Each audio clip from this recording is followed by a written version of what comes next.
Hello and welcome to Generic Sports Podcast. I'm the Goose, Josh. And I'm John.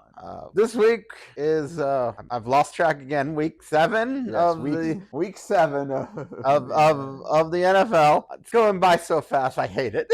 We talked about it last week and still hate it. Right. Not fast enough after some losses, but right. I know you were kind of hyped up and pumped up about it. You want to start with your game? Yes, about the Dolphins did not do well against the Eagles, but there was, I can say now, yes, there's a lot of reasons. I'd say reasons more than excuses, because there were reasons why we lost. Reasons like the refs should have wore green because they didn't call any penalties against the Eagles, even though they committed a lot of them. I mean, I think they called one on them, and that was with the offsetting penalties. It was the only one called, so that doesn't count. But 10 penalties on the Dolphins and then none on the Eagles is a little suspicious. I mean, when I make plenty of claims about like the refs, giving the Chiefs plenty of calls and stuff. I mean, they made the Chiefs look like a silly joke. Like this was bad. Like like I know we joke, we make laugh about it, and it's like sometimes it does. There are times where it's like it gets frustrating because it looks real. Other times, they get it wrong. And the part of here's the thing. And I know you really want to talk about it, but this was something that happened when I said it. I played with the football gods. The Eagles played with the football gods, and when the Dolphins turned it over on downs, that was pass interference. That was totally pass interference. Or a face mask. It was a face mask that should have been pass interference because it interfered with his ability to catch, even if it wasn't like really legitimately grabbed the face mask. So it's one or the other, and it should have been a first down. I posted on Facebook. I was like, we need something for penalty review, something where it's obvious and they don't call it, because it was obvious. It was clear in front of one of the side judges or something like that, line judges. I don't know which position of the referee crew is over. A sideline judge, I'm guessing. But I don't know which one specifically. But they were there. It was clear and obvious, and they turned it over on downs, and I was so pissed. After I literally hit post, and then boom, pick six, because the football gods said F you refs and fixed your mistake. They couldn't fix all the mistakes. There was a lot there, but still, they need a course correct, because the refs are doing poorly. They did poorly in this game. It continues to be a trend. I don't think we can go a week without saying something about the refs. So since we've said during the Darius Slay's interception, there looked like there was illegal contact on Raheem Mostert that even Coach McDaniel mentioned in the press conference. But still, moving on. I wanted to say about illegal contact and, for the most part, holding are penalties that I just don't quite understand. Well, first I want to say we need full-time NFL refs. Second, we also need the sky judge from the XFL or whatever that they used, where maybe we can just take a moment and say, no, that is a penalty. Can you call it? It's a little late, but can we call it? Especially on major plays. I'm all for big plays and stuff, but like, can we call it? I just want to call it consistently, right? But my point being is, with illegal contact, what is that? Like, you can't touch somebody 5 yards down the field or something like that. Like, that happens like every play. There's something where the defender's touching the like what is that? Why is that even a penalty? Like, what exactly are we saying that? Like, I need to look into it myself and get into this discussion. But it's the same thing with holding. When I think about holding, it's like when it's more about holding like the upper part of it. I feel like you're holding like their chest pad, the shoulders and stuff. The shoulders, or grabbing the jersey. That feels like holding to me. Right. But when somebody's like, but basically it's also like if you basically put your arm, around somebody and, heed their process and stuff like that, even if it's for a split second and it's not heating their, their process of moving, it's still a hold. Like there's so much more to what I feel like there's always holding in every, like on a lot of these on the offense, on the line, offensive and defensive line. So it's so difficult to say, like, I need it to be absolutely egregious to really call it. That's my opinion. Well, speaking of holding, they didn't even call that on Jalen Phillips when the guy literally had his arm around his neck, upper chest area, and he still got the sack, but the penalty still needs to be called. The penalty needs to still be called, so the players learn not to do this. Well, that's exactly what I'm talking about. That's the area that we talk about with holding. I mean, I didn't see it myself, and we'll talk about it a little later. But I know that from Ethan, our resident Rams fan, is there were some really bad holding, like bad calls in the Rams Steelers game. But we can always talk about penalties. I know you were one of the so I'm going to if you don't mind letting me, if we can continue like off the refs because they're so frustrating and I said go on. Don't worry about it. Go on.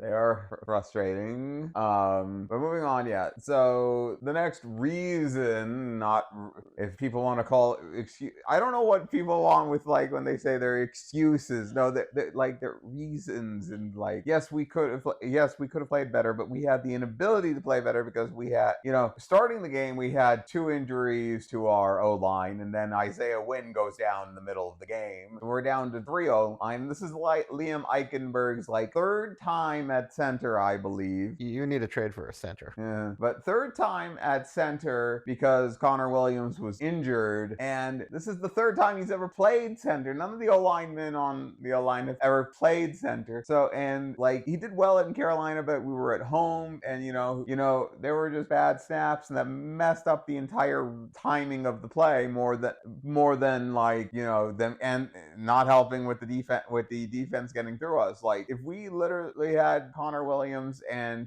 Taron Armstead, the offense would have been getting going because the team plays so much better when they're in. The team plays so much better with Connor Williams, who's like one of the best, if not best, center in the league. He's not the best center in the league. One of the best, yes, but he's not the best center.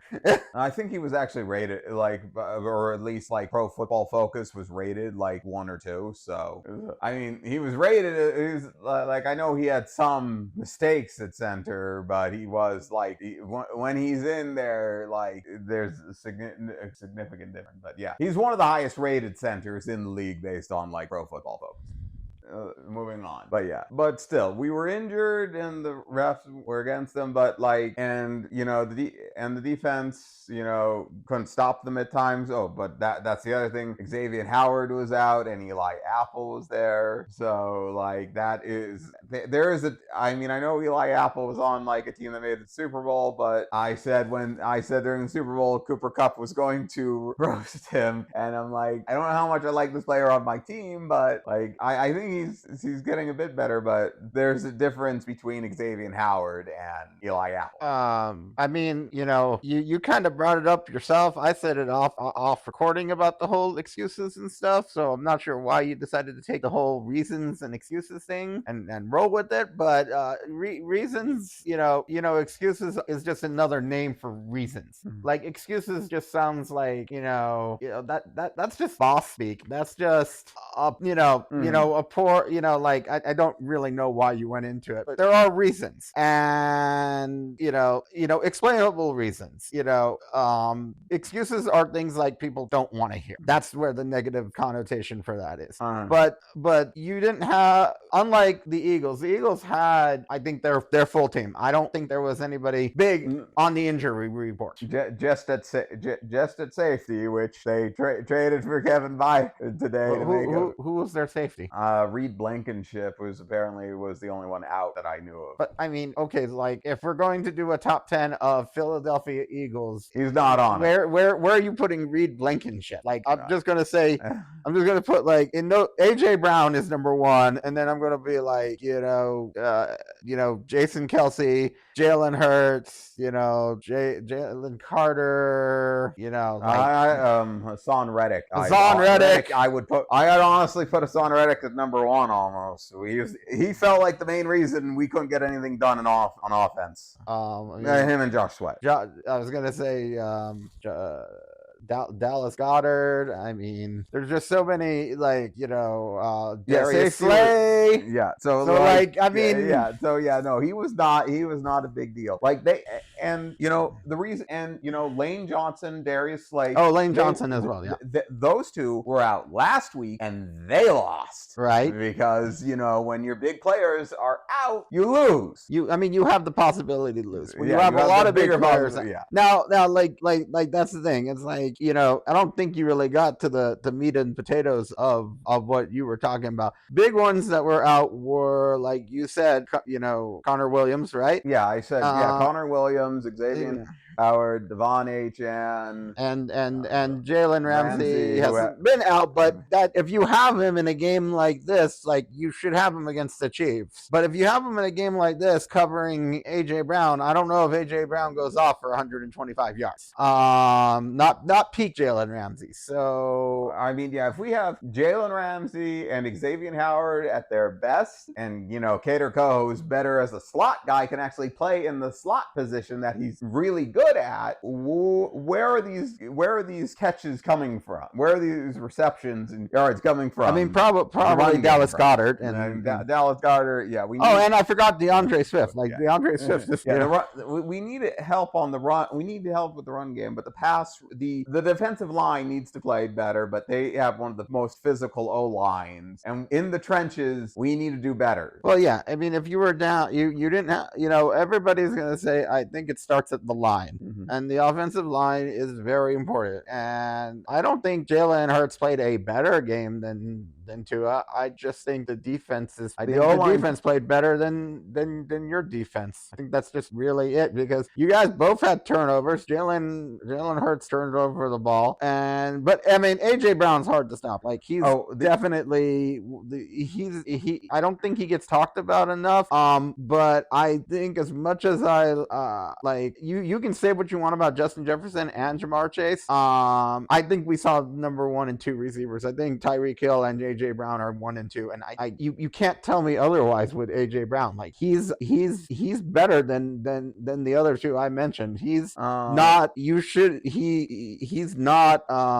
not number 4. He's not number 5. He's arguably 1 and 2, 1 or 2. The other ones you mentioned, I'm not even sure if they're like as high as they are, because there's another one coming up who's actually really on that same level. But he didn't win either this week, but whenever he plays, he does really good, I think. Cool. Amon-Ra St. Brown, I think he's getting up there. He's getting up there. Yeah. We'll see. I think wide receiver is always a wild bunch, because you could arguably, like, he didn't have a great season last year, but how can you tell me that Adam Thielen's still not a top 10 receiver? He's always been great. I think he's one of those ones that Buffalo or somebody should be trading for. Mm-hmm. But, like, we could have a wide receiver discussion another time. But AJ Brown deserves a lot of credit. So another thing that didn't help us in the game, one of our best linebackers, who was destroying Jalen Hurts, crashed into our fantastic safety, and they both knocked each other out, and only Javon Holland came back, and David Long didn't come back, and that definitely hurt us. And I think David Long might have kept us in that game if they didn't crash into each other. I will say that one that I always felt like made the dumbest mistakes. As good as he is, he's one of my favorites. Christian Wilkins. What happened? You had like 3 penalties. Okay, on the offside thing. I think some people. Now, one of them I know we saw definitely was offside, but some of those people were complaining that they were phantom offside penalties, that he was fine.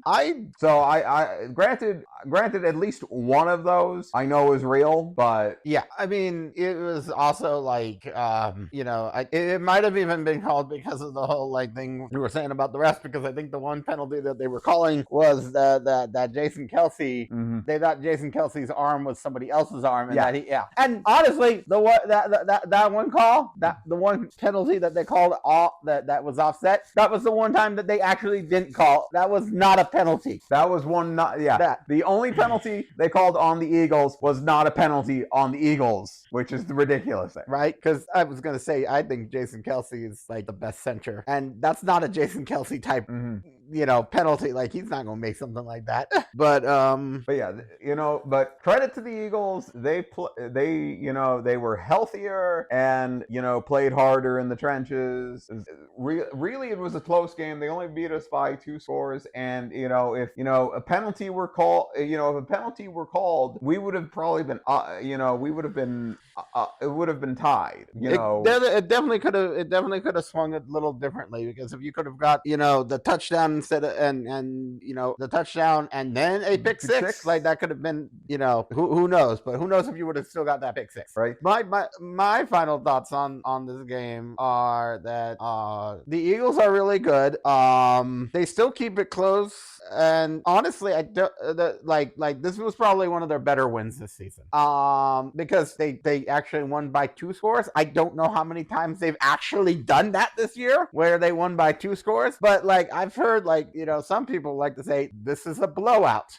How is this a blowout? They lost also with the Bills. They lost by 2 scores. A blowout is something where you just can't come back from. A blowout is in our most surprising and disappointing games this week. That is a blowout that we will talk about. A blowout is when the Dolphins went 70-20 on the Broncos. Mm-hmm. This is just a 2-score game. This is not a blowout. Because you know what was a 2-score game last week? Broncos Chiefs. Nobody calling the Chiefs blowing out the Broncos. The Chiefs should have blown out the Broncos, but they didn't. Mm-hmm. 31-17? Yeah. 14 points. 8-19, 2-score game. Just because you scored more doesn't mean it's a blowout. Right. The Eagles have only won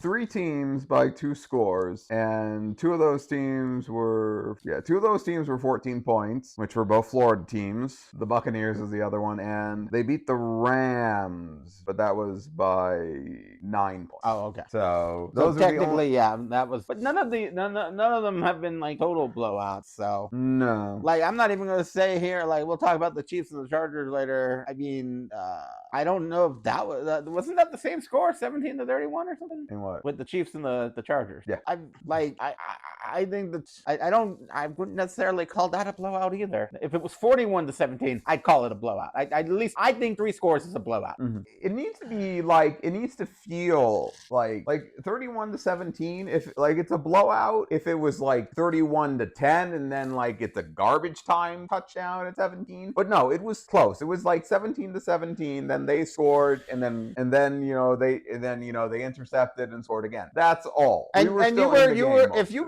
that interception didn't happen, tie game. It was a close game. It was a close game until the last half of the 4th quarter. Mm-hmm. And that's pretty much it. Yeah. My final thoughts. I saw people say, and I agree, Dolphins fans, that I like that Coach McDaniel didn't. He kept going with the run game. He didn't abandon it as the game went on. Even when it wasn't working, we did get it working at times with Raheem Mostert, and that's good. We did well for what we had, and I think we're going to be a tough team as long as our defense keeps improving and we get everyone back. I think we'll be a fearsome team as long as we can keep winning and get to the playoffs. I saw something in the Dolphins losses that Tua's been sacked 4 times in both losses, and I'm just that's really good. If that's 2 each game, and first of all, he wasn't really running the ball. He wasn't. You weren't worried about his health. That's actually great. Even if he took sacks, right. We are not worrying about Tua's health here, because when he takes these 4 sacks in each game, and they happen because we have Liam Eikenberry as starting a center who, yeah, we definitely need to trade for a backup center. Like, well, a starting center, something that can, back up Connor center. Williams should be back. Somebody who knows how to play center. But we need depth at center. But like, that's just amazing compared to last year. Like, if this was last year's Eagles and last year's Dolphins, like the big concern would be, oh my God, it's Sunday night. Is Tua gonna make it out? Like, what's gonna happen? Is it going to be like the Bengals game? Yeah, Actually, I don't even think Tua was playing week 7 of last season because he got concussed in the week 4, and then I think he was out or was it? I think he might have came back in week 7, but he was out for like 2 games. Right, but still, people would have been worried even if, in this game if it was last season. Yeah. So, but we're 5-2. We're on top of the division still. I know. I was gonna say. I know you gave reason, like you were saying reasons. But you know what? Biggest reason is they were a healthier team. I think that if there's their rematch would be in the Super Bowl. I think it's going to be a different game in the Super Bowl if everybody's healthy. And imagine if somebody's not healthy on the Eagles in the Super Bowl, they gotta live with that. So right, like that. The whole reason, like the Chiefs lost the Super Bowl against the Buccaneers was because their O-line was unhealthy, and not even Patrick Mahomes can do anything under a bad O-line, an unhealthy O-line with an injured O-line. I mean that they proved that. Wasn't that like what 31-9 or something in that Super Bowl? Something like that. Yeah. Maybe that if it was, I forget how that Super Bowl ended, but if it was 31-9, that's a blowout. Now we're good with blowouts. Well, or not necessarily good with blowouts, because we are going to move on to our most surprising and or disappointing games of the week. And this was the biggest blowout and biggest surprise of the week, mostly because it was, well, the blowout was the surprising part. I could have seen either team winning, but the Ravens decimated the Lions. They clawed their eyes out. They flapped their wings. They did everything to beat up the Lions. Anything you can think of, they used Rend Vision, like in Baldur's Gate 3 as the Ravens. I was going to say they Edgar Allan Poe'd it too. So anything that you can come up with a Raven and analogy, pun, whatever you want to come up with, that's what the Ravens did to the Lions, because I think they got kind of a garbage time touchdown somewhere in the third or maybe the fourth quarter, but they were just the line, like Dan Campbell said, like the Ravens just kicked their ass, and that's really all it was. It was they were just so good. Like honestly, this is everybody was talking about, like, man, this Ravens offense is going to be good, and like we were all waiting for it. Hey, I'm so glad it kind of showed it showed up. I want to see it from here on out though. Now, like this was a big deal. So like if they keep improving and stuff, like I am wowed now. So if this is what it takes to get the Ravens over the hump, they really could win a Super Bowl with this team. Hey, we said, like, going into the season, people have said with both the Dolphins and the Ravens, they were the two quarterbacks that as long as they stay healthy, they'll be good. And at 5-2, both of them with healthy quarterbacks, they're good. I can't wait for that matchup, and it could even be a Super Bowl. It could be even the AFC Championship game. I mean, depending on how the Chiefs do, so like they're always a worry. But like right now, they're the 3 best teams in the AFC. Even if the Dolphins lost, if they can get healthier, the Dolphins get healthier and stay healthy, and get some wins against the Chiefs and the Ravens this season, we'll be talking about them for sure. And the Bills, they need to win the Bills. But Bills are another story we'll talk about later. That's the last game of the season. So, but we have one of the Dolphins. Not that I'm not really getting back to them, but I think we have one of the hardest final stretches of the season, because I think it's like the Ravens, Cowboys, and Bills. That's going to be a great test, and that Buffalo Miami game could be flexed in for the season finale. So we'll see what happens there. But like Mark Andrews was having a day. It was Edwards. Everybody was having a day. It was National Tight Ends Day, and they couldn't. And they were definitely telling you it was during Mark Andrews' time. I mean, so many touchdowns through tight ends this week. So the Lions. Honestly, I don't want to give too much shit on the Lions. Everybody says like you have your best game of the season, your worst game of the season. You don't hold those in. You don't really. There's nothing to really look at with this film. That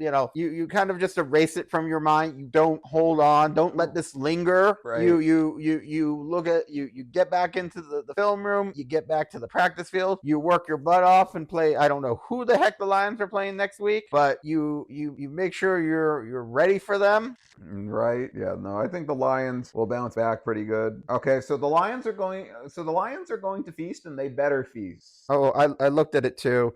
They, Yeah, they better feast. Monday Night Football. They will hopefully feast on the Raiders. Happy Halloween to the Lions. They better. It's going to be a trick or treat on one of them. Well, I definitely know. I'm playing Gibbs on that game. So, yeah. So the Lions are like another chunk of my fantasy team with Laporta and St. Brown. So they're staying in. So right, but yeah, no, there's no worries there. But honestly, awesome job by the Ravens. I don't want to say I'm going to be on the bandwagon, but I'm going to be watching you. I really want to see where this offense goes. I'm not going to lie. I've said it privately. I'm so on Lamar Jackson. I saw some potential, but I just never knew if he could get over that hump. And now, if we could continue to see like this offense improve and him improving, like I heard, like it's gonna be like he's definitely could get his name back in the MVP conversation for this season. I saw a stat while we were when we watch our shows and like keep an eye on stuff. This was like first game in like 17 games, I think, somewhere since like 2021 that Lamar Jackson had over 255 yards. So passing. So like that's what we wanted to see. Like that's what everybody keeps talking about, the potential. I'm like, did he finally unlock his like hidden potential? Right. Well, I think he has an offensive coordinator that's actually helping him do better. Yeah. I'm also really excited for when they play the Browns again. If the Browns defense keeps up like well, I mean, we'll talk about that game in a moment here, but that's in a few weeks. But Baltimore plays the second worst team in the league next week, and hopefully they do the same. Like, what is the second worst team? Well, based on record, they played the Cardinals. Oh, okay, right. They are now the second worst team in record because the Broncos won, the Giants won. Yeah. A lot of one win teams won. So now I think the Cardinals are the only 1-win team, and the Panthers have no win. Yeah. Now, see, except for the Panthers, now everything feels right in the world of draft position.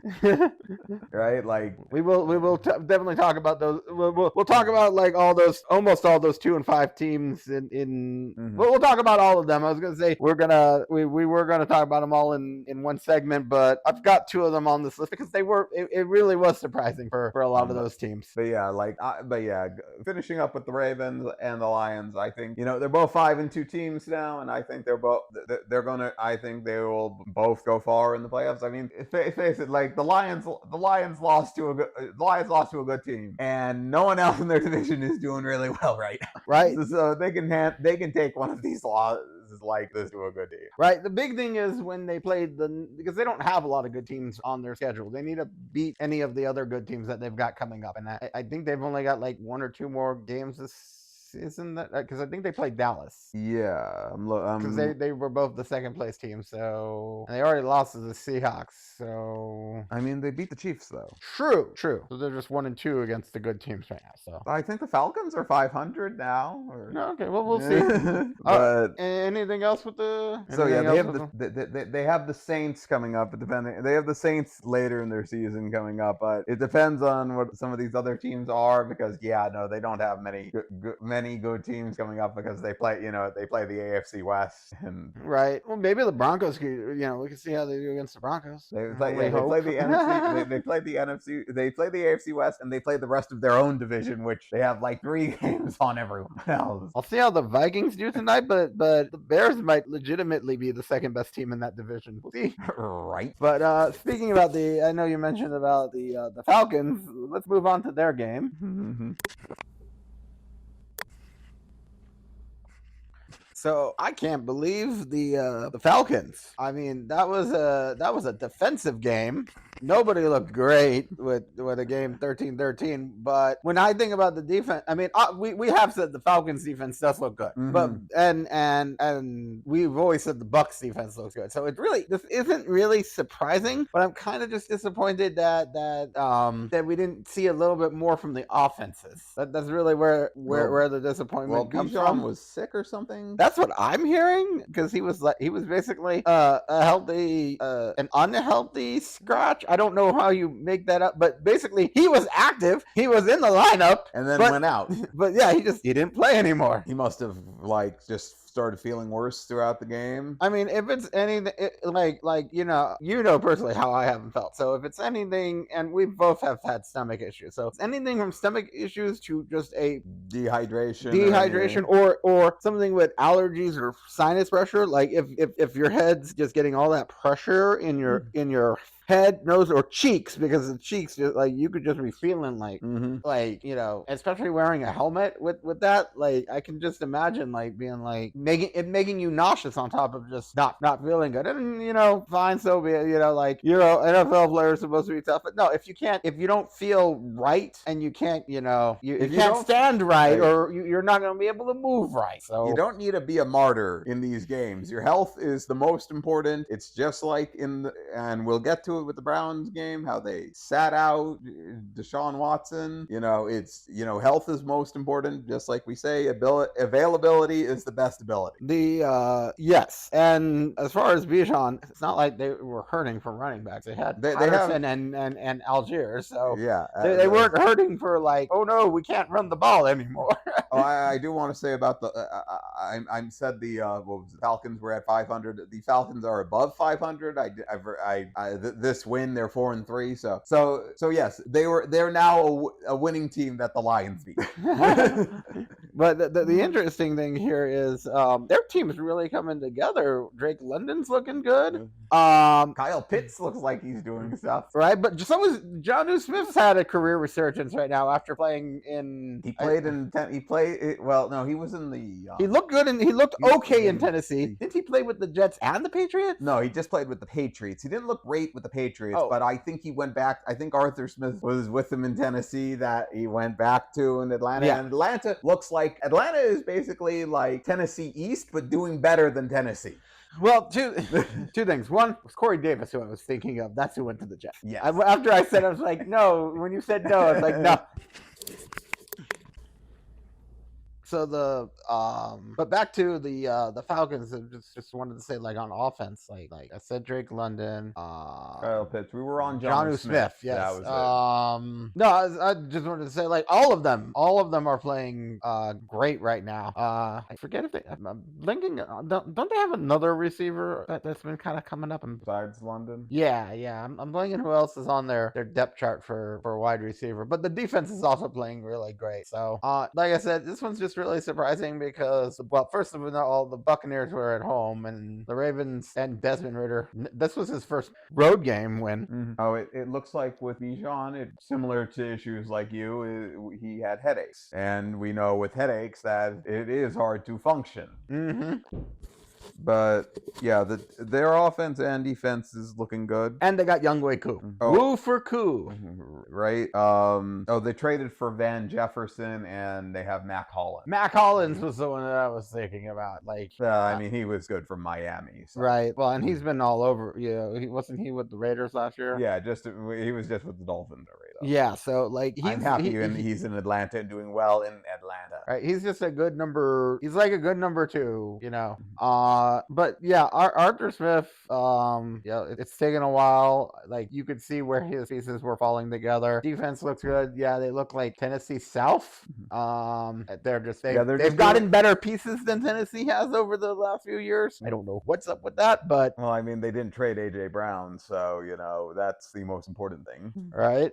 They did trade Calvin Ridley, but I think they're working out tougher. I think they got like Drake London, who actually is looking good compared to Traylon Burks, who hasn't been like minus that whole ball coming out of his hands and that thing. But also, I think if I'm not mistaken, the football gods fixed that because Desmond Ritter having the Desmond Ritter and stuff. So yeah, football gods in play again, or for the first time that day. Things will be course corrected. Pretty much what it felt like. So I don't know. I felt like I felt like the what was it, the win with like speaking of like the football gods and course correcting. I felt like the win Miami got because of the bad call like from the refs with the Patriots turned into this loss against the Eagles because of the refs being against us instead of they were for us. Now they're against us. It's like it all worked itself. It's all karmically balanced, but who knows? Right. I mean, you got the division win against the Patriots. That's what really matters.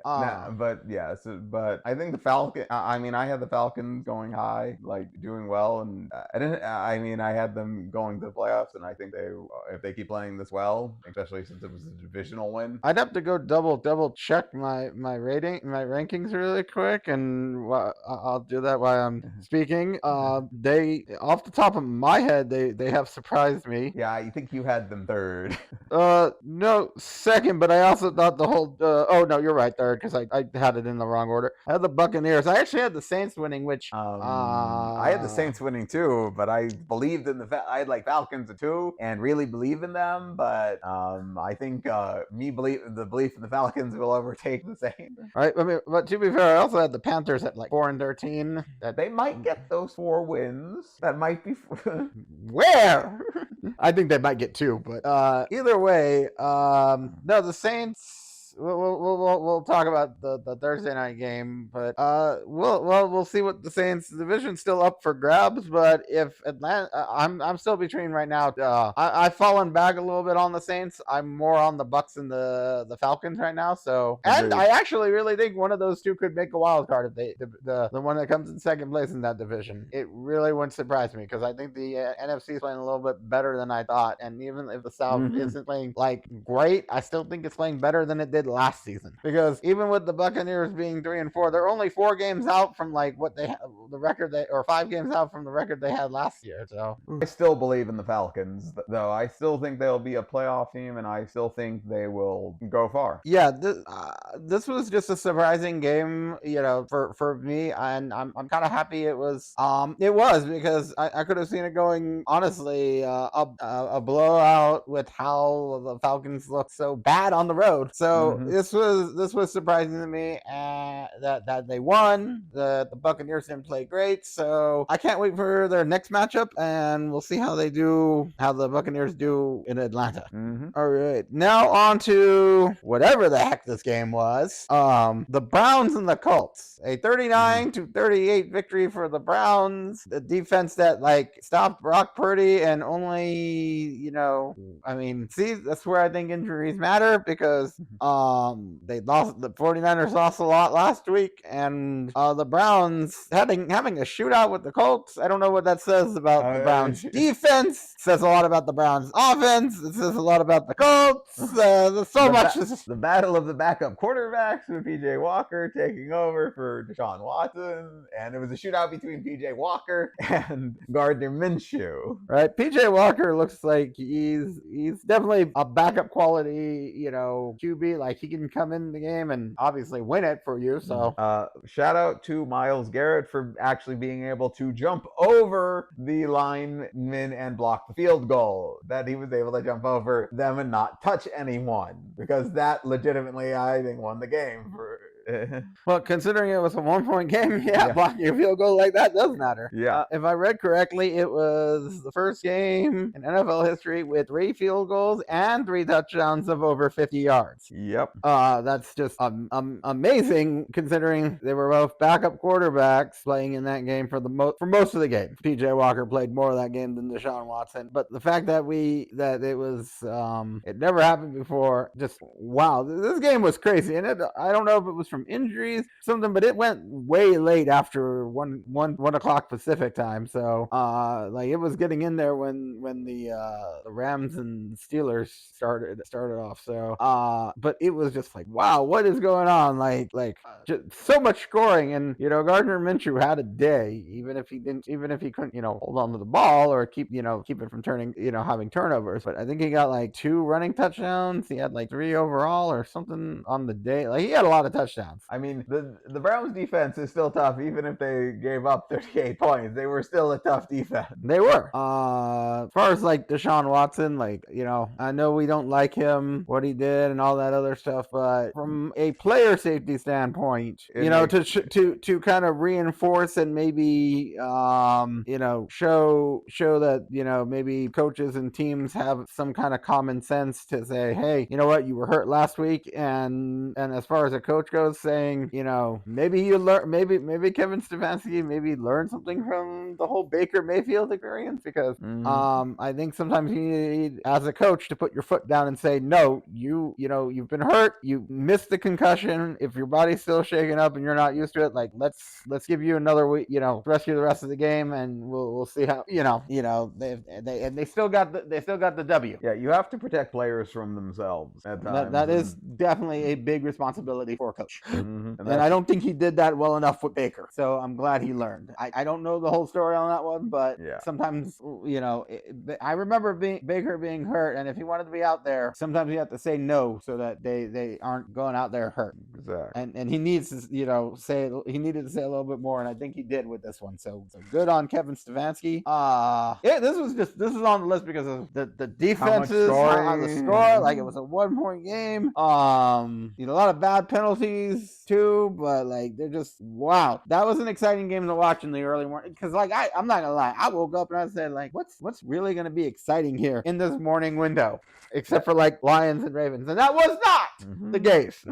Right? Everyone said that was going to be like the game of the week, like second game of the week. It was going to be like number 2 behind Eagles. It was going to be like the morning game of the week. Yes, and like no, the Browns and the Colts was the morning game of the week. Honestly, you can never predict the game of the week, right? The other game, we'll have. I think these were also some of the best games of the week, even if they were maybe that's why they're on the most surprising list. But now I just want to go through the list of next week's game and just pick a random one. Go, that one's going to be the craziest. maybe we will at the end of the episode. I mean, it was just crazy exciting, honestly. Really was. I don't really have much else to say, because it was wild. Like I would watch that game again, just as, because it's hard to watch every moment of every game. But Red Zone showed the game a lot. It did. It was wild. Do we have anything else we want to say about the Browns and the Colts right now? I think we're good. Is wild the right word for the next one? That's the thing. Shout out to Kevin Wildes, because he made me so excited for the Patriots and the Bills. I was watching it, and I was watching this game. I was watching the highlights. I was watching the red zone coverage, and every time I was like looking at it, I'm like, oh my God. I'm like, I really hope the Patriots win. Not just because I know the John wanted the Dolphins to help in the division with the Patriots winning, but I was like, I'm like, this was his upset alert pick, and he didn't sugarcoat it. He called it like straight up, the Patriots were gonna beat the Bills. I'm like, I'm here. I'm like, I'm sitting. I'm like, I love watching first things first. I want to see like peak Wilds in his element, and I did. Like the Patriots won the Bills. I was so excited. And Matt played a good game too. It was like there was just so much. He himself didn't turn the ball over. He went 25 for 30. Like no interceptions. I don't think he fumbled it either. Like it was just, he played a good game. Ezekiel Elliott also got in the end zone. Ramondre made some really tough, angry runs. Can I just say Ramondre is like one of the most fun names to say? It is. But yeah, I'm glad he was like healthy enough to play. Like I know he got hurt last week and wasn't sure, but I'm glad it was just a minor injury. Yeah. And now that was Bill Belichick's 300th win. Good for him. He will worry about it later from the press conference I saw. I'm sure he's excited, but he cares more about the current team. Yeah. Like that's the thing with Bill Belichick. He cares about the team first. He doesn't care about his personal stats or whatever. He wants the team to win, and you see that with when he's not caring about his own personal record, stat, or anything. He wants the team to win. So I do commend him on that one. I don't really think there's much else to say about the Patriots. The defense looked good. Meanwhile, the Bills, that defense still not looking all that great, especially without Matt Milano. It's weird that the Patriots defense is looking good without Judon and Gonzalez. At least it looked good this week. But I mean, that's Belichick. He knows how to coach. Right. I don't think you get 300 wins just from Tom Brady. Just saying that. Right. I'm like, is that saying something about Sean McDermott or or not, or just a statement on Belichick? It's just a statement on Belichick, really. The Josh Allen, I don't know. He's really been in a funk. He needs to slow it down. They need to focus on the run game because James Cook played good this week. I think they actually need to trade for I'd love to see Devontae Adams there. I could see them trading for Jerry Jeudy. They need to get somebody else. Gabe Davis is a solid, he's not even a solid, he's maybe a 3. I don't think they have a solid number 2 guy there. Do you know how many yards and receptions that Gabe Davis got this game? How much? Am I wrong? No, you're not wrong. How many do you think he got? Maybe 2 receptions for 33 yards? Over. If I went over, then I'm right on my statement. I'm waiting here to say that I was mistaken. What was I over on? Both? You're right. You're over on both. He had one reception for 6 yards. 6 yards. Gabe Davis had a few good games in the playoffs 2 seasons ago. He had that one game, I think, against the Chiefs. I think that when they lost, he was making 2 or 3 touchdowns. He looked like that was his breakout. That was it. He had a couple good games last season, but maybe go get Hunter Renfrow from the Raiders. You're missing Cole Beasley. Cole Beasley was definitely the number 2 guy, but Cole Beasley's up there in age. Isaiah McKenzie was doing good for the Bills. You need one of the wide. They got rid of McKenzie too, right? Because they were thinking Gabe Davis. I need to catch my breath here. I like you, Buffalo. I like you. I've liked you. I mean, Josh Allen. I'm a Josh, so it's I have some love for Josh. But please, it's not all about Stephon Diggs. He can only do so much. If he's going in and saying no, we don't need any help, he's wrong. Maybe get rid of him. Trade Devontae for Stephon. Something. But you should get Devontae, Hunter Renfrow, Jerry Jeudy, and there was one other guy that I'm blanking on that I said that they should go look. That was kind of on the bubble somewhere. Maybe one of the Saints ones. I'm blanking. I'm forgetting who you're talking about. Some wide receiver, I think, from a team that's been losing. Hollywood Brown, even any right now, anybody would really be able to help to get a number 2 guy to help that out. I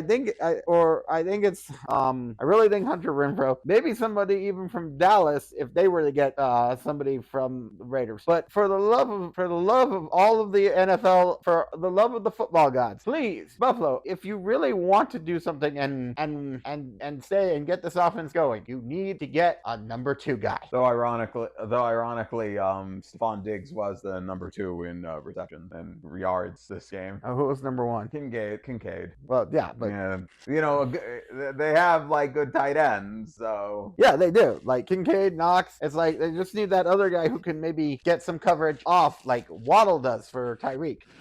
You can't cover both of them. You need somebody that they can't be okay, we can't cover both of them.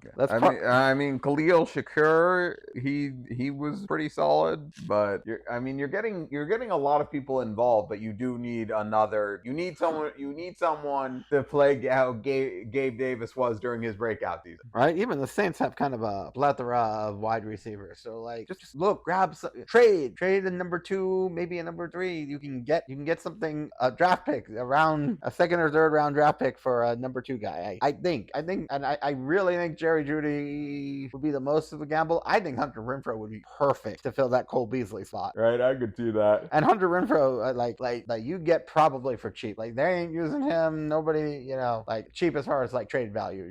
Like you can probably trade a fifth or a sixth. But the Bills just look. They've lost what, 2 straight? Oh no, lost. They did win last week. They almost should have lost. They were very close to being 3-4. Yes. And they play on a short week. They play on Thursday night. And honestly, with the way Tampa Bay looked, if that defense, Tampa Bay just needs to play good defense. The Bucs just need to maybe get a running back, get a little bit going in the passing game. The Bucs could realistically win that game. Rashad White had a good game this week for the Buccaneers, but yeah, they do. As they keep that run game going, I think the Bucs have a good shot at the Bills, but we'll see. Right? Anything else on the Bills? I think I said my piece.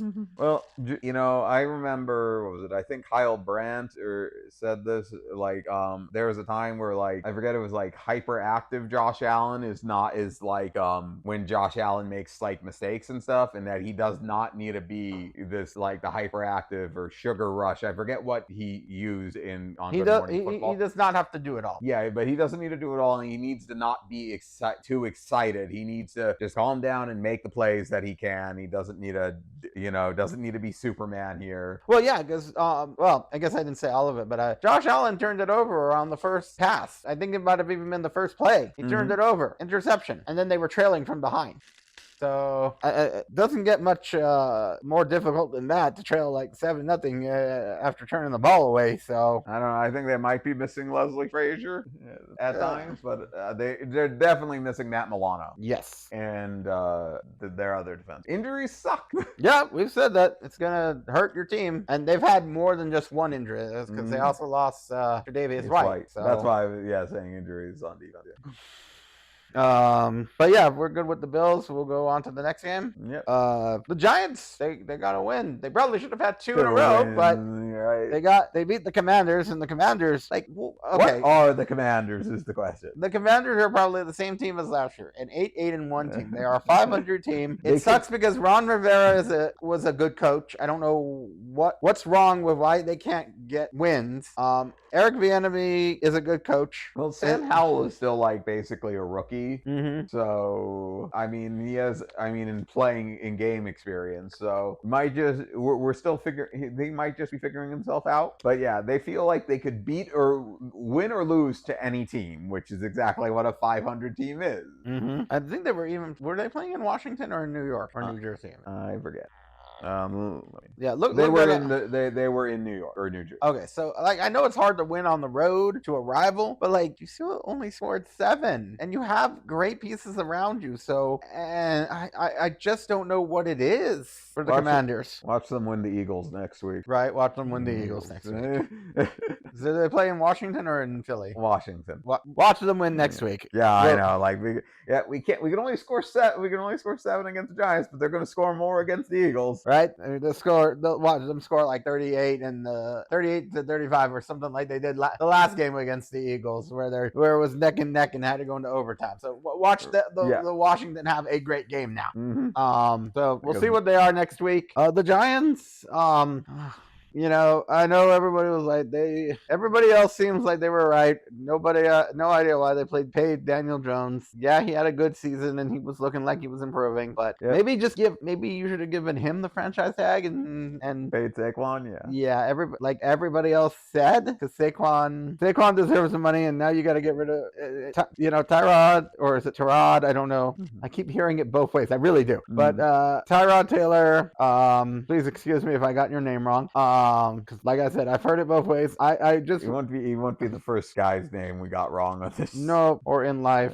He's not going to be the last either. He is not, but always like to try and get him right. So, because it honestly, really quick on the name thing, it's like, I know everybody was like, it was A-Chain, and now it's H-On, and H-An, and everybody gets it right now. So it's like, it's H-An, but the fact that I keep hearing it back and forth with Tyrod after all these years, I still don't know. Right. But besides that, he's playing good. Good to get them wins and stay competitive in the games. Even with an injured O-line, I still think they have like three O-line hurt, but they got the win. They have good depth. They have good depth. Yeah, and I mean, Darren Waller got a touchdown. Defense played good enough to they almost Kayvon Thibodeau almost had an interception. I think that would have sealed the game, but they sealed the game. They won the game. Good job, Giants. Maybe I still believe in Daval, and I think if he gets another quarterback or something, I think they can really turn around their season or their year next year. I really don't think Daniel Jones is the answer, and it's looking more likely every time we see Tyrod Taylor playing, and unless like Daniel Jones, like with a time off, like gets his head straight. Like I don't know if there's like mental, like if he's just having the yips or something, like just mental errors. But he needs to get back to how he was, get back to like the playoff level of Daniel Jones. Well, and with the quarterback class coming next year, you might just see some of these quarterbacks go to teams that already have a quarterback, like I said with the Broncos, and they might get the start, they might get something else, and some of these teams might just have to eat the contracts. Right? You're not going to give away a chance at these good quarterbacks. No, I don't think you can. Not when quarterbacks are hard to come by, and you see how you paid this one quarterback and he's failing. So yeah, you might have to just pay an exorbitant amount for a backup QB, because that's literally what I think Daniel Jones is. And it wouldn't be the first time somebody first round pick got paid and fizzled out before getting paid. So Daniel Jones ain't going to be the last either. So we'll see when Daniel Jones gets healthy if they want to change back to him. But I think right now, if Tyrod keeps winning, I think it's Daniel Jones' job to try and win back somehow. But I think it's Tyrod's job to keep. Yep, you got to keep it with the hot hand. If he's winning and the offense is being more efficient, you have to keep him in. I think he has a good shot in the New Jersey Bowl next week. Yes, I do. I agree with that. Anything else? Anything else on Lions? Or I mean, not the Lions, the Giants. Giants. Well, they're definitely playing better when Saquon's there. Yes, they are. So that was our most surprising and or disappointing list for week 7. Now we'll go to the rest of the games. All right, let's start off with the Jaguars and the Saints. That was a close game by the end. Jags went up big, and then the Saints kept coming back, and poor Foster Moreau right in his hands. But Derek Carr, I love Derek Carr, but he has to play a little bit better. He does. He getting rid of him like from the Raiders, like we said it might have been the coaching, but it might be. I don't know if it's coaching. I don't know if it's him, because there are a lot of weapons in New Orleans. Like he has a lot to work with here. Yeah, he has great tight ends. He has two great rookie. He had two. Well, they were rookie last year, but they were two great young receivers. And Michael Thomas, and a great receiver in Michael Thomas. So there's weapons galore here, right? I didn't think they have good offensive line. So I don't know what the answer is, because it's like, see what happens with Derek Carr, but like they should have a couple more wins this season. Like that's the surprising thing. They should have beat Green Bay, right? How do you like Green Bay is not looking hot right now? Right, and they were up like 17 points. Other than that, the Jaguars. Travis Etienne played great. I'm a little slow here because I'm trying to question if I want to say it or not. I do want to say it, because trying to figure out a format for our show, but I want to go ahead and just say it. I'm giving Christian Kirk a honk of approval. I don't think he gets enough credit in this offense. He is great, and I'm gonna and he just. That touchdown run, he was sliding through everybody. He was like slippery. He was great. Like I love that. Like I give him one of my honks of approval, at least one of them for the week. That being said, Trevor, got to give some credit to Trevor Lawrence for running it when his with his bad knee, sprained knee. Like probably shouldn't have been running. It could have done a lot more damage. Adrenaline is a crazy thing. It is. I remember hearing where it's like I'm gonna try not to run it, and then it's like yeah, and he got the most rush yards for the team that day. So yeah, he did.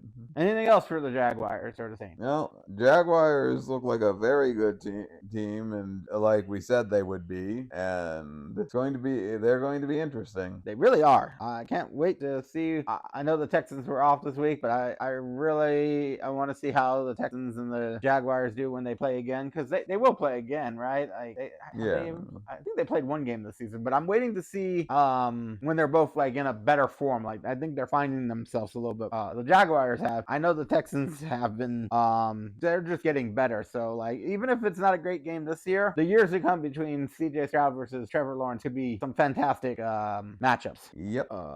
We have to talk about it if we're done talking about the Jaguars. But the backup bowl. Yes, the backup bowl. Bears and Raiders.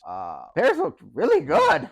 Tyson Bagent is like the first Bears QB to start and win his game since like 2004. Right? They were actually making some records because I saw like Devonta Foreman, right? Yeah.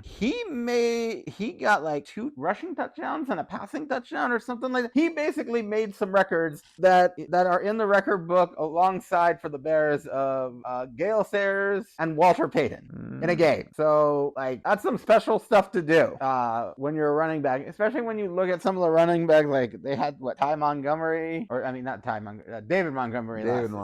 And they've had some other running backs throughout the years that just that haven't done stuff where you put them on the list with David, like Gale Sayers and Walter Payton. So like they got some records for both quarterback and running back. And well, Deonta Foreman, very underrated running back. I knew he ran like Derrick Henry when I saw him on the Titans, and I have no idea why they got rid of him, but I have no idea why they got rid of AJ Brown too. So right, well, wasn't he also Deonta Foreman on like the Falcons at one point too? Or? He was on another team last year. This is I think his first year with the Bears, and like I knew the second like he was going to start, he was going to be good for them. Even though I knew this fact, I did not pick him up in fantasy. That was dumb. It was done. But yeah, and like they definitely played efficiently and like playing better. It was the Raiders, and like the Raiders, they played the Raiders like making like them like look like what the Raiders feel like they are.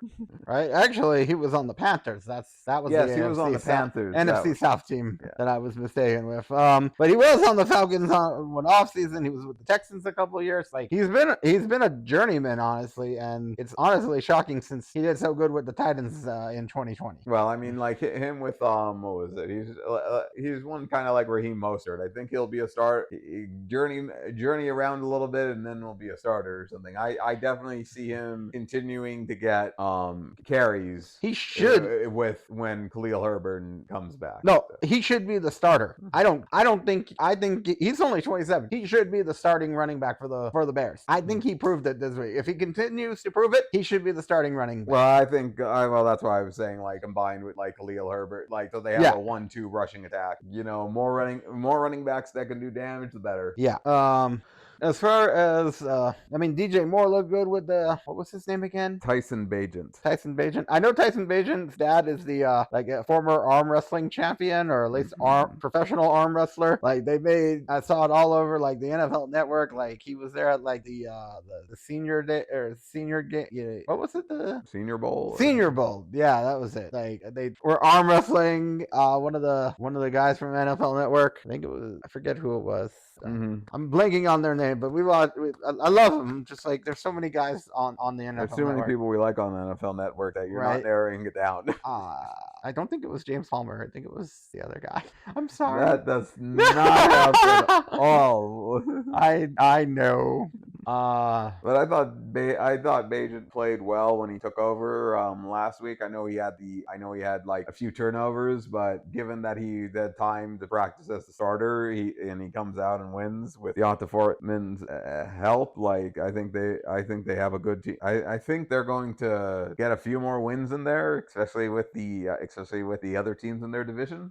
It was Tom Pelissero, I believe. That makes sense. That was who I'm pretty sure it was Tom Pelissero. not James Palmer. I like both of them. They're both funny guys, like, and great. They cover they're fun to watch. But I think that was who was arm wrestling his dad. So that's like, I know him as the Tyson, as the what was the last name again? Bajent.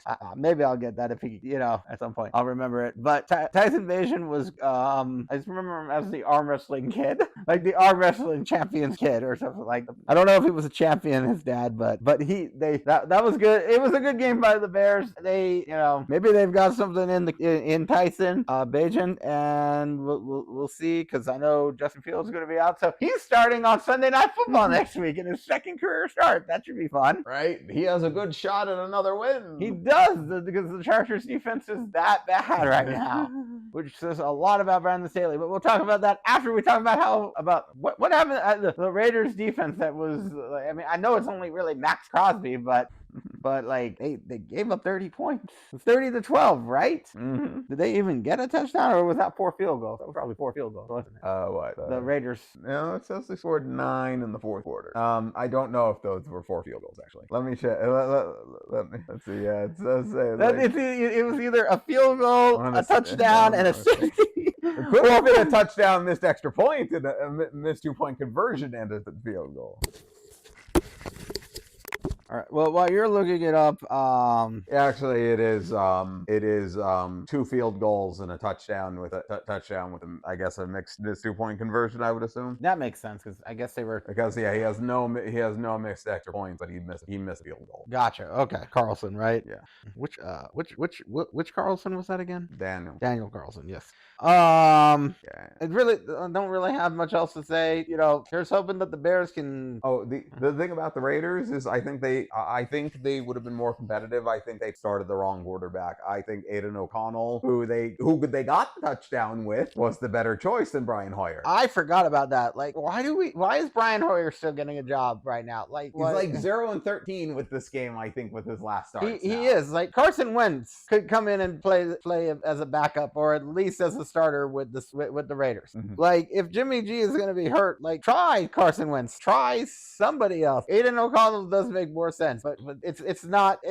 Brian Hoyer is not the backup answer. No, like, he might know the system, but he doesn't know how to use the system well. He does not. But as far as things go with the Bears, like, like, I liked how Justin Fields was playing. I'd like to see them. Like, I want to see them succeed. So, like, is it going to be Justin Fields as a long-term answer? Is it Tyson Bajent? Get Tyson?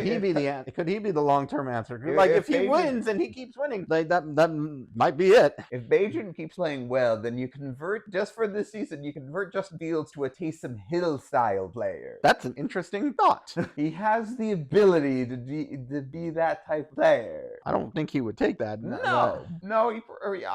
I don't think I would take that either. But for the benefit of the team, it would work like that. But no, I would not take that as a starting quarterback. Honestly, even Tyson Bajent would have to have just about like a Brock Purdy-esque like year for them not to draft a quarterback at number 1 or 2, because that's what, like, they still got the number 1 draft pick because of the Panthers. So honestly, maybe they try and just get rid of Justin Fields if he's healthy enough, if they can trade him before the trade deadline, or somebody that's just like, hey, we'll take a shot on him. Like, let's see what he's got, because where's the harm in that right now? Mm-hmm. Like, I get it. You wanted to try one more year with Justin Fields. If it's not working out, you've got the number 1 pick right now. You've got 2 top 10 draft picks right now. Why are you even going to hold on to him? You're not, because you're not going to really pay him. So, like, let somebody else who could use the quarterback for the rest of the year, or see what they could do. Like, heck, I mean, I know Desmond Ritter's doing 1, but like, Atlanta was always the spot we were talking about. Tennessee could be a spot for him. and there are some choices there.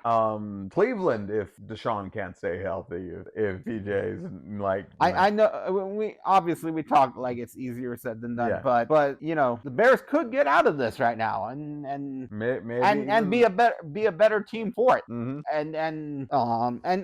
And really just to give Justin Fields another shot, like let him get that start, let him get that other shot early. But I mean, yeah, but this depends on how well Bagent plays. I mean, he just needs to play like all right, like he you know, like if Bagent like comes starts balling, then like, yeah. But like Justin Fields, it's like Justin Fields, like I don't know if he's really the answer here, and I don't know if they're gonna pay for him if they legitimately are getting the #1 draft pick again because they have Carolinas, and they really might. Unless they want to trade back again, but I don't really think they're gonna try do that again. Right, they're gonna get a quarterback this year, no question asked. And they weren't gonna try another Ohio State guy. That's why they probably weren't gonna go for CJ Stroud, even if they had kept it or something. But I think they were fine with Justin Fields. I think it was the right move. So yeah. That being said, we good to move on? Yeah. Didn't watch a lot of the afternoon games because the Broncos were on, and we'll talk about the Broncos a little later. But that was because we were listening to Brandon Perna and Tom Grassi because it was their bowl game. We love them, and they were entertaining, and could not wait. I was like their stream was behind when we were listening to it, and we saw about the field goal. And it was so funny. But I digress. We'll come back to them. Right. Unless you right. Let's just move. We'll get to the Broncos Packers when we get to the Broncos. Yes. Seahawks Cardinals. The Cardinals are looking like what we expected. Seahawks played good. I'm loving Jake Bobo. Right, Jake Bobo. Jake Bobo. Bobo is doing well. And Jackson Smith and Jigba. Did he get his first touchdown of the season? Yeah, I believe so. Okay. At least I was a little worried, but Bobo and Smith and Jigba could be a dangerous combo coming up with DK Metcalf and Tyler Lockett. Yeah, that's like that looks like the fantastic. That sounds like a fantastic four for the Seahawks. If they keep playing like they do, yeah, that's going to be a dangerous team on offense. Is the big question is the real long-term answer for that team, because not that he's looked bad, he's kept but I just think that it really proves especially how Russ has played in some ways. Pete Carroll's just a great, fantastic coach, Hall of Famer in my book. I mean, if he made Russell Wilson look so good and legitimately took this backup quarterback, this like guy who did not do well in the Jets and not do really well as a backup elsewhere, and now he's a starting quarterback, really like what he's done with Geno Smith is like Hall of Fame alone. Oh yeah, totally. Now, the question is, can they beat the 49ers when they get to that? That's going to be a huge game, and I can't wait for it, honestly.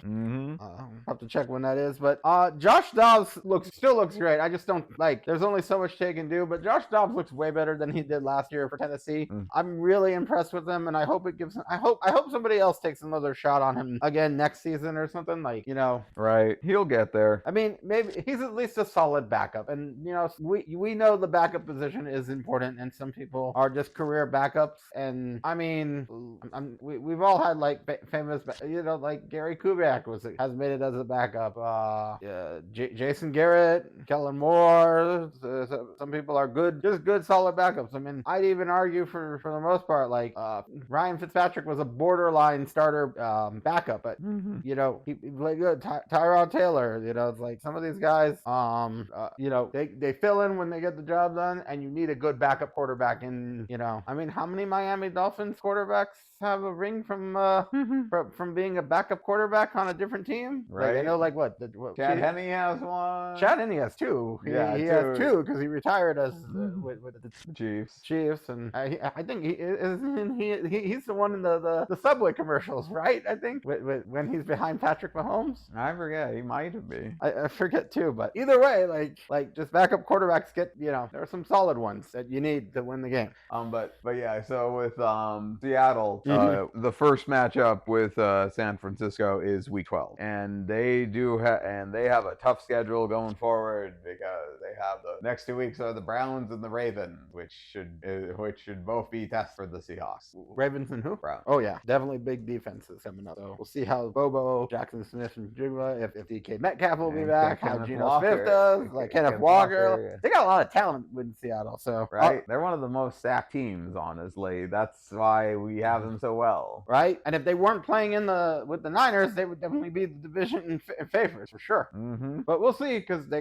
Niners have to beat them to So I think they're going to be a playoff team again. So that being said, I did double check. It is Chad Henne in those commercials too. So that's who I thought it was. But I don't even really know a lot on the defensive side of the ball right now with the Seahawks. So the fact that their rookie Witherspoon right, is really good. But like that defense was what won them championships. So the fact that they could get a good defense and a good offense going here, even if it's not this season, like if they can stay on par in some ways with the like really close to the 49ers, they're going to be in the playoffs like every year again. Mm-hmm. Especially under Pete Carroll. Like I don't know what's going to happen when Pete Carroll retires, so that's a question in itself. But that is a difference.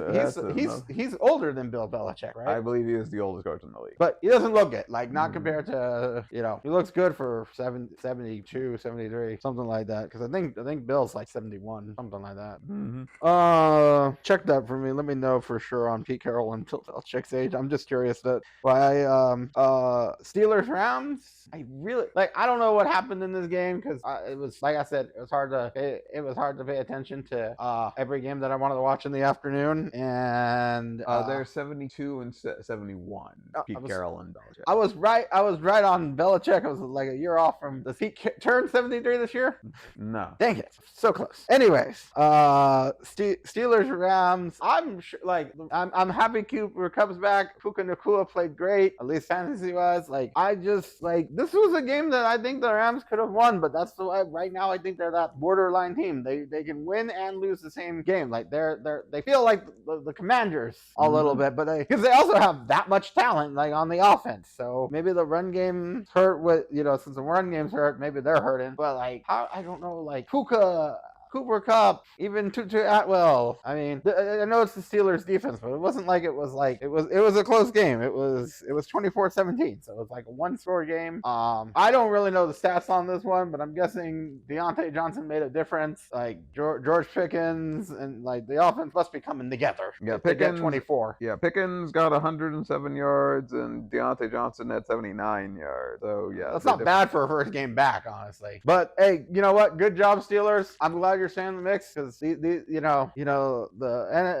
AFC North is anybody's division. So it was really the interceptions, I think, the turnovers that led the Steelers to winning, which is how they win. They do. I mean, that's how they beat Cleveland. They had more points on defense, I think, than offense or something like that. I think it was I think they got 16 or 17 points because of the defense, and they got they got 14 points on defense. Yeah. In a game that was really close with the Browns, I think, right? Yeah. So yeah, their defense is winning them, is helping them win games, and when you have a great defense like them, that's why it's just hard to imagine the Steelers with a losing record because he's never had one, and even in the predictions, I remember I put him 8 and 9. I'm like, nope, no, I'm not happening. I don't care which game it is. One of those games that I think the loss is a win for them, and they might do better than I even predicted because they are one game away from the Ravens, and their defense is just that good. Yep. Well, let's move on to the AFC West. We've got 2 games left besides for Sunday and of course Monday Night Football to talk about. And the Chiefs, they found their offense. Now they're worrisome if it stays up because I don't know. Chargers defense is just that bad. But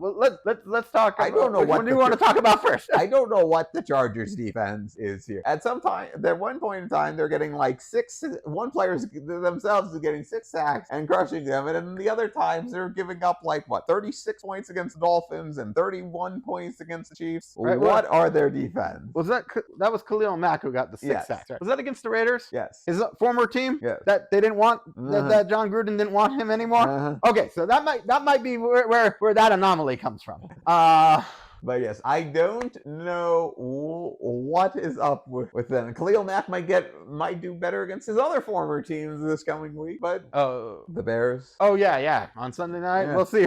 Yeah. But really, it comes down and Justin Herbert, you only scored 17 points. They had the same. I guess they had the same trouble the Dolphins did because the scores weren't exactly the same. Did Khalil Mack play for Vic Fangio? Maybe that could be a trade there. maybe. Right? I'd love that. He would love that. Need more pass rushing. Need more run. You need more defensive like physicality. That could be maybe we're Well, speaking it into existence. Yes, sniffing the air of the trade deadline. It's intoxicating. It's like the free agency vibe. Well, maybe we'll do a fan one here soon. But the Chargers. Well, this really is just the Brandon Staley can say whatever he wants, but the that Broncos game. That Broncos game was the start of his downfall. It was the end. The Broncos are the ones that started this collapse. They are the ones that got Brandon Staley. Will be the start of the collapse to get Brandon Staley fired because you cannot tell me that if you started your team in your starters in a not necessary game that you were playing fully with all your starters and you didn't take them out and the Broncos beat you, that doesn't get in your mind. And then when you think you have it all won because you're like, defense whirls, we've got 3 turnover fumbles or 4 and an interception. We got 4 turnovers and 4 touchdowns because of all those turnovers in the wild card game. Jacksonville can't do anything. Second half, and then boom, they lose by a point with a field goal. At the last seconds, the Jags never even led in that game until the clocks hit 0, right? Mm-hmm. Getting worked up here. And then you lose to the Dolphins in another close game. This is just it's what I've said about the Broncos. They're trying to clean out the stench, the grime of the stink of losing. And now that stink is really getting on the Chargers. And it started with that Broncos game. Yep. And that stink's just it's growing. Like maybe like a mold or a fungus. Like it's growing and nobody I don't think they've done enough to change to really clean it up. Well, Justin Herbert had 2 interceptions. That didn't help either. And they just need to wash the stink away. They need someone. They need to find, like, even if it's like Kellen Moore who takes over, they need someone to help bring out the best in Justin Herbert. Yeah. Well, and like I'm not gonna like I know I want to talk about the Chiefs, but for a while there it was a shootout. They scored a touchdown. Chargers scored a touchdown. It was 17-17 for a little while there. Mm-hmm. And just see that's the thing. This also wasn't a blowout for the Chargers, just like the Dolphins we talked about earlier. It was the same score, 31-17, right? Yeah. It basically went. It feels like it just went the same way for the Chargers that it did for the Dolphins. It did. I mean, I would say that the offense had a little bit better with the Chargers, but the outcome was the same. The defense score was the same. It's like so it's like. But the big thing was on the other side was with the defense. Your defense didn't give up 400 yards to Patrick Mahomes or to Jalen Hurts. The Chargers did give up 400 yards passing to Patrick Mahomes. So I don't know what the so like now we can move on to the Chiefs. I think it's more of a we'll see if they build on it from the Chiefs, but I think the Chargers defense just sucks. The Chiefs, at least they found some offense. I know Mecole Hardman was missed even in the special teams, even in special teams to run the ball out. Sheed Rice is continually looking good. We'll see what happens after Travis Kelce retires because he is around your age. So yeah, like Nicole did have like one really good punt return or kick return, but like definitely fills that role. And but like yeah, the Chiefs, it's like, did the Chiefs find their offense or did the Chargers defense just suck, or is both true? It remains to be seen. We'll see what the Chiefs can do, if the Chiefs will score more than 19 points against the Broncos again, right? This time in Denver, right? So we'll see. I mean, to be fair, the last time that they played in Denver, I think that was the back and forth game. So this one might be a little bit more. This one might go over 50 or 60 points. Right? Together. You mean together? Definitely together. You need to specify that. Together. I just care if the Broncos win. I don't care how it gets done. Just the Broncos need to win. But honestly, if the Chiefs stay like this, like they're now I can say that they look like the hottest team for the AFC. Can't give it to the whole NFC because there's a lot of good teams, and the Ravens are right now like looking good second. They look like the second best team right now. I mean, let's face it. The Chiefs are like what 1-1 against good teams. So like, and they haven't beaten a lot of good teams either. So like, I know we're talking about like them versus Miami. Miami just looks like the third best team right now. So I mean, yeah, it's like kind of what based on like how you did this last week, and honestly, based on how you did the last week, honestly, I think the Ravens are the hottest team because they did it to a good team. True, but they lost to like the Colts, and the Colts are. I mean, the Colts are a mediocre team, so like they still have a losing record. But who's the other team the Ravens lost to? I don't remember. I think someone in their division. Oh, the Steelers. Yeah, and the Steelers have a winning record right now. So I can't say. That's why I can't say Baltimore looks like the best team. No. I was just saying after this last game. That's why after these last games, I think the Ravens are the hottest team in the AFC just based on this last game. I mean, I guess I could kind of agree with that. We have to see how the Chiefs play against the Eagles and the other top, because you're right. Right now, the Chiefs have only beaten the Lions. The Lions have beaten the Chiefs. Everybody else, I mean, they're 1-1 against what? Good teams? Yeah, they were 1-1 against good teams. So they only beat. And the Jaguars are the only team that they beat that have a winning record. And I don't think the Jaguars were at playing at their good level, at their high level that time. So. Next time, give the Jaguars a later game in the season, and then we'll see like the Bengals and stuff like that. So right, some teams just have slow starts, and That being said, the Chiefs are definitely one of the top 3 teams. Like, yes, it's hard to argue. I'm sorry, right now. I'm not taking Chiefs, Dolphins, Ravens, and not in that order. You could put them in any order, real. You could argue like the Chiefs are the best team, but you can argue the Ravens, and you could even argue that the Dolphins. The Dolphins are definitely the 3rd right now, but that's only because they're coming off a loss. They've only lost to the teams that they've had winning records against. So I think we're the most injured out of the the 3, even if we throw in Jacksonville, because they're also around the same win record at 5-2. So I think they feel like the 4th best team right now. But still, they're even, I think, less injured than we are. Yeah, and then then it's like the Steelers, the Browns, and even the Bengals. Like that kind of rounds up the top. The like Bills the Bill. I think you got the top 3, and then everybody else is kind of like middle of the road right there as far as like seeing where everybody's at. Yeah, where the AFC East is injured.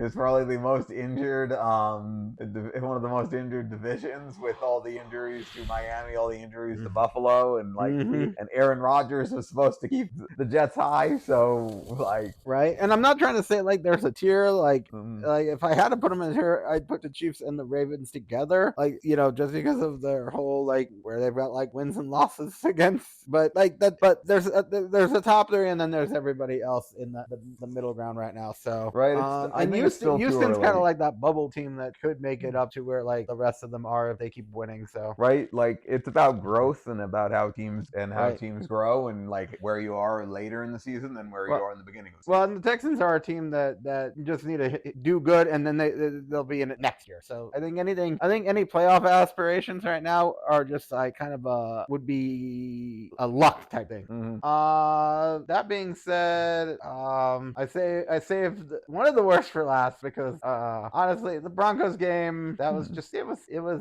what it was.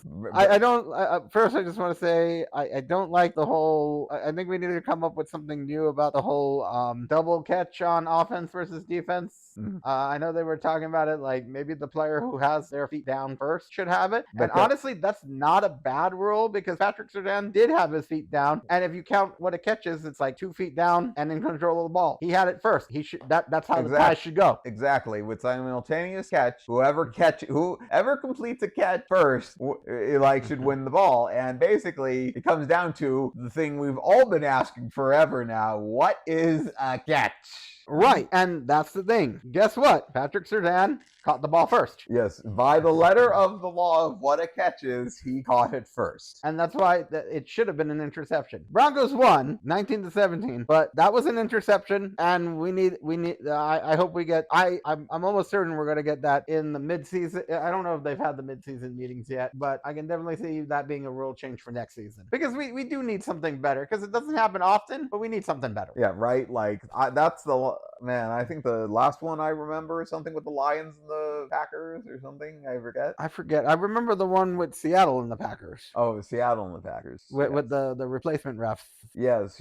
That's the one I was probably thinking of. But I know the Packers have some classic ones and stuff with yeah, it rarely happens, but when it does happen, it needs to be like ruled. And that's the most fair one, is whoever completes the catch first wins it, not that it should just automatically go to the offense. And all you do is just review it, because it's either way, like that one was a touchdown or a turnover, and both those plays are reviewable. So right. And I know I like to compare it to WWE because they have refs and stuff, but yeah, you just go back to the big screen, you go back to the instant replay, bada bing bada boom, you figure out who got the ball first, especially if both people are on the ground still fighting over the ball. And yes, if it happens, I mean, I guess you could leave it as offense wins by default if they both completed the catch at the same time, like both players' feet hit the ground at the same time. I mean, but I think yeah, I guess that could be like the last part of it. The last part of it, the absolute last part. But if one player completes the catch before the other player, then it should be the player who completed the catch first in simultaneous catch wins the ball. But I believe PJ Locke. It was, yeah, I think it was PJ Locke. He got the game-winning interception, so all was right. It just sucks because they took an interception and a touchdown off the board for us, but we won with an interception. The Kareem Jackson stuff, we found out he got suspended for 4 games. I hope he appeals it. He deserves maybe 1 to 2 games, but let's be honest, that happens a lot more where somebody turns their head around. You can see he was like already off his feet, like, and he wasn't leading with his head, because if you're leading with your head, you're going to be like looking, it's going to be more down looking at the ground, and trying to aim with his shoulder, because it's just hard to do, when with stuff like I know he's a veteran, he's been in the league for like over 10 years, so I know he's kind of been changing the game as the game's changed as he's been a part of the league. But Russ played good. I don't think we turned over the ball. He made some scrambles that really helped the game. I just want to say my other honk of the week, my honk of approval for I'm giving 2 this week, is to Cortland Sutton, who does not get enough credit. He catches a lot of the balls. He is our number 1 wide receiver, and he's just solid. So I don't know what they're going to do with Jerry Jeudy, but I really want to see more Cortland Sutton, and I want to see more Marvin Mims.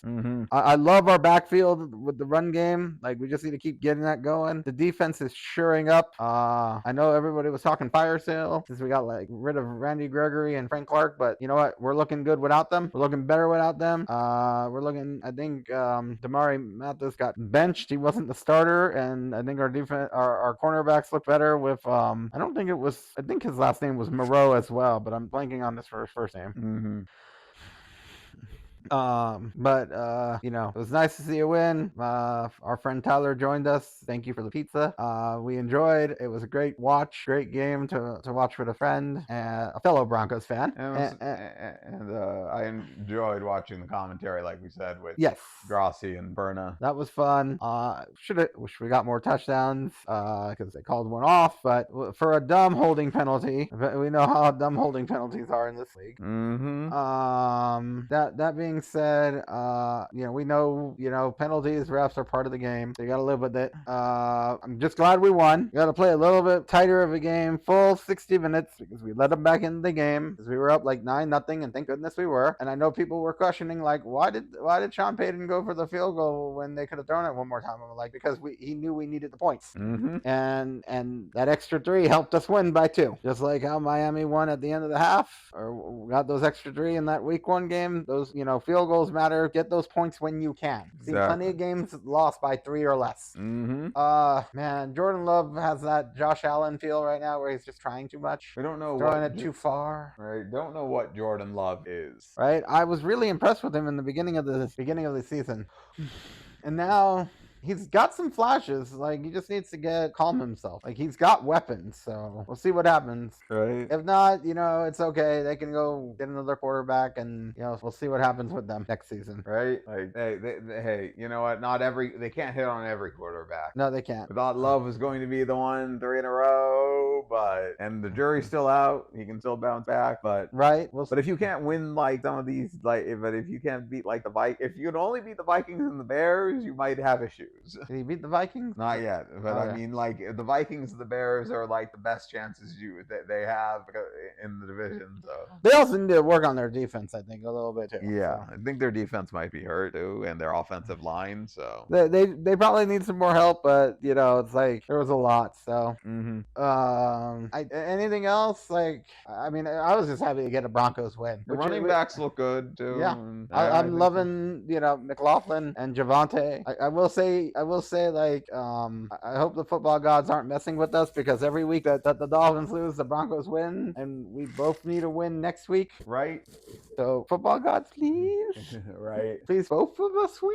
Broncos and Dolphins. And with that being said, I think we've just got Monday Night Football left. Because there were a lot of Not much to say bye about a weeks, lot right? of these. Yeah. Right. No, I just want to make sure we covered every other, every single game that we, It's gonna be in some long. capacity. It's gonna be longer next week because of the no buys randomly in week 8. Alrighty. Well, Yeah, we covered everything. awesome. So the Monday Night Football, 49ers at the Vikings, and that was a game. It was a real defensive game, honestly. So many takeaways, especially by the Vikings. The Vikings were really physical with their offensive line and defensive line there. Like they really, really stopped like the normal 49ers from there. Right, like I know maybe they exposed some weaknesses the Browns last week, but they just looked kind of just shut out. Like they didn't find themselves in this game. The 49ers, the Vikings looked like they actually found themselves from last season, and the defense just kind of finally came alive. The Vikings got it son and done. They did, and now they're what, 3-3, 3-4, 3-4.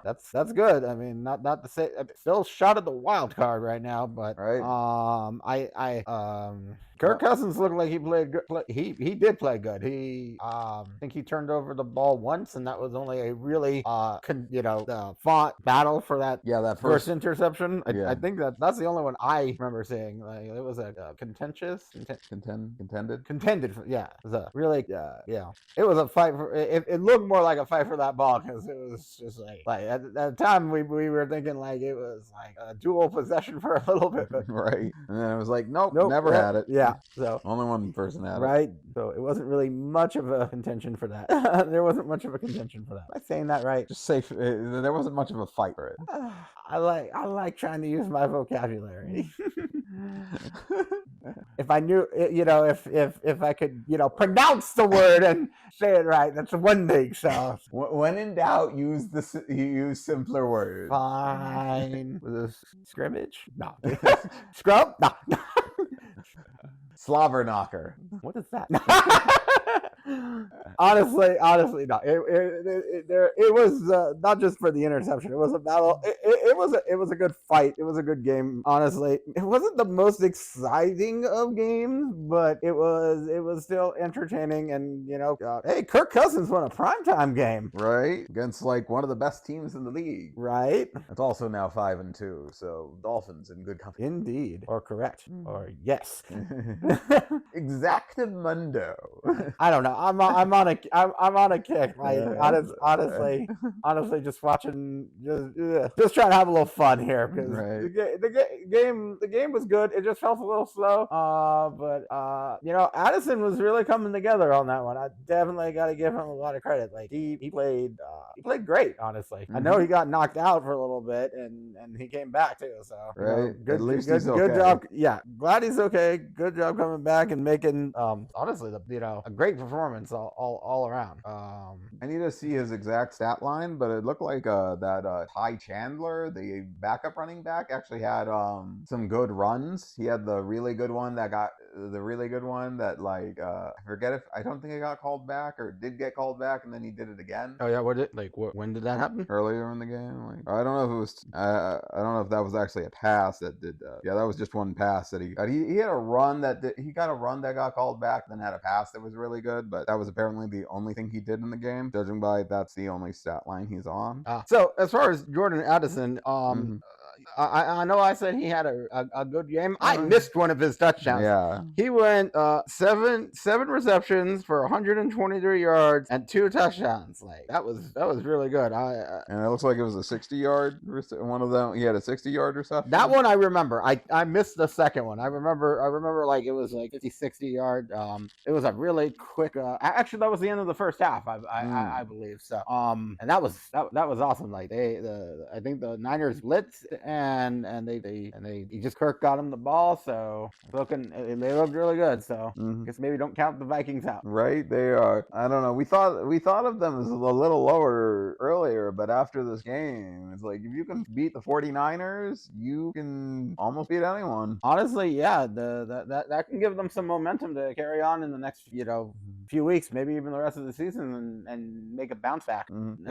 What did you have to? I had some thoughts on the 49ers. Oh, I was actually going to say, let's move on to the 49ers because I was going to say there was like a lot more to talk about with them. Brock, I think Brock Purdy needs to play better than those interceptions. I know one of them it felt like he just threw it and the defender made a play, but those end game interceptions just took him just really just ended the game. Were those the only 2 interceptions? Yes. Okay, because those were bad, and he got a little anxious at the end there. I know Christian McCaffrey fumbled the ball in the beginning of the game, and I think that really threw off the team for a lot of the rest of the game. And then Brock Purdy, I know he can make a comeback. We saw it last week. It was the kicker who missed it at the end of the game Moody, and he missed 1 or 2 kicks today. Right. This was definitely more on Purdy than it was on Moody. This week, yeah, but I just think Purdy just needs to calm down and look a little bit better. He missed seeing where the ball goes. Yeah. He missed 1 field goal. Okay, so not as big of a deal because they lost by 5. But I felt like the Vikings defense was the 49ers defense, and the Niners defense was the Vikings defense. They did a Freaky Friday type thing, or a mirror Monday for them.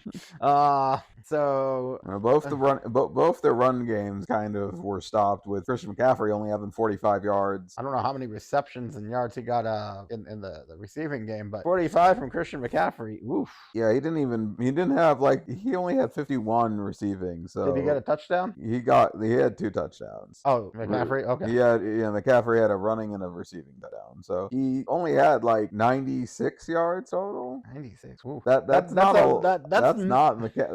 a good day for McCaffrey with his right. But I think that shows the importance of missing Trent Williams realistically.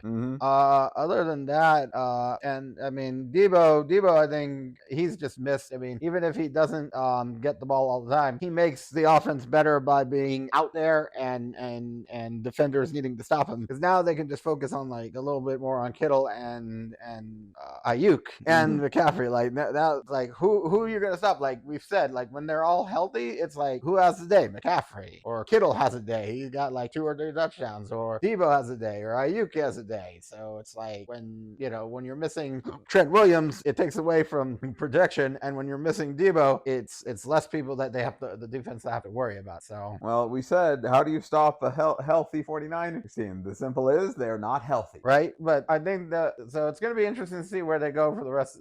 How they do and persevere, because we were talking earlier about the Seahawks and stuff. Now they're tied, right? Or no, I think Seattle. Yeah, because Seattle has a bye week, I think. Yeah. So they might be 1 game behind on the wins or something like that. But they might be 4-2 then. I think they had a bye week. They did have a bye week. Yeah, they're 4-2. Okay, so so with that, the defense just needs the defense. I think that was one of the worst defensive games. I don't remember many teams giving up. Them giving up 20 some odd points to a lot of the teams. With the exception of the Rams, I think the Rams and the Vikings are the only teams that scored that many points on the 49ers defense. So But it's a short week. I don't know do you know who the 49ers play next week? Give me 1 second. Cincinnati. And that's not in prime time? I wish. Is it in Cincinnati or in San Francisco? Okay, so that'll at least be an afternoon game. So I'll keep an eye on it while my Broncos play. Right? That should be the watch that one just be the blowout compared to some of the others. But it's funny, it's the matchup of the NFC West top teams versus some of the AFC North teams that are battling because they all need this, because it's the Browns at the Seahawks and the Bengals at the 49ers, and they all need the wins. They all do need the wins. So that's going to be an exciting weekend of football. An afternoon, I think, of football. Yeah. Unless Seattle plays in the morning. No, that's the 105 game. Oh, good games that afternoon. The Vikings have Green Bay. Ooh, that should be a good game. At least for the Vikings, if they can carry that momentum. All right. It's in Green Bay, though, so who knows what's going to happen. Right? Except for maybe a Lambeau leap. Anything else on the Vikings or the 49ers? It's going to be interesting to see what direction both teams go. Is this just a fluke for the Vikings, or their defense waking up? It's a good question. Is Kirk Cousins all that in a bag of chips? Will Brock Purdy calm himself down? As far as your second question, I think if I had to call him a flavor, it might be salt and vinegar. It is a good flavor. It is a good flavor, but exactly. So I think I'm good with my thoughts. I am. Those are all good questions. I'm very interested to see where those teams go next week. They're gonna both be in some battles, and we'll see if this is a potential rematch in the playoffs. If the Vikings keep going, we shall see. And with that, we thank you for joining us, and please like, share, and subscribe if you can, if you haven't already. We'll be back with some other sports news soon, and if we don't get to that, we will definitely be back for our week 8 in review. Till then, see you next time. Thank you for joining us. Bye.